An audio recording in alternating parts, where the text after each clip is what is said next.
Ishtirokchimizni taklif etamiz. Temirbek Sarsambayev, Qoraqalpog'iston Respublikasidan.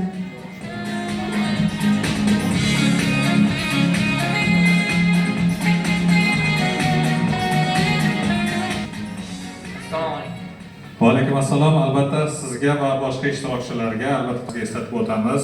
Tezkor savol-javob shartining savollari sizga, ya'ni kitobxonlarimizga avvaldan berilgan adabiyotlar asosida tayyorlangan.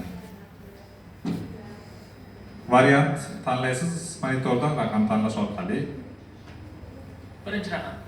Birinchi raqam. Tayyor bo'lsangiz 2 daqiqa vaqtni belgilaysiz va men boshladim. Madaminbek Qonli gullar vodiysi romaniga ko'ra ulamolar Turkiston e'tiqodi, qo'rboshilar Turkistonning mudrayotgan qudrati. Xo'sh, Turkistonning unutilgan tarixi kimlar? Jadidlar. To'g'ri. Navoiy romaniga ko'ra sham to'g'riligi uchun boshdan oyoq nur bo'lur. U egriligi sabab yer qa'riga borur. Chaqmoq. Qaytaravering.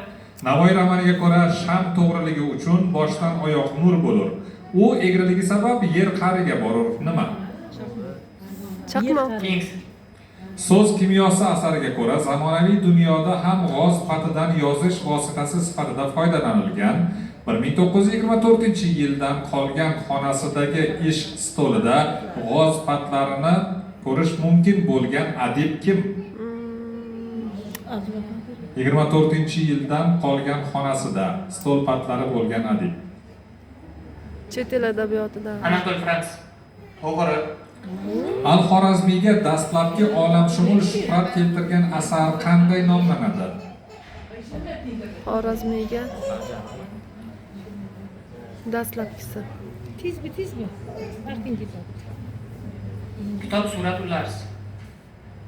Noto'g'ri. Tilimizda qiz bola birovning xasmi degan gap uchraydi. Xasm asli arabcha so'z. Uning ma'nosi nima? Kengsi yo'q.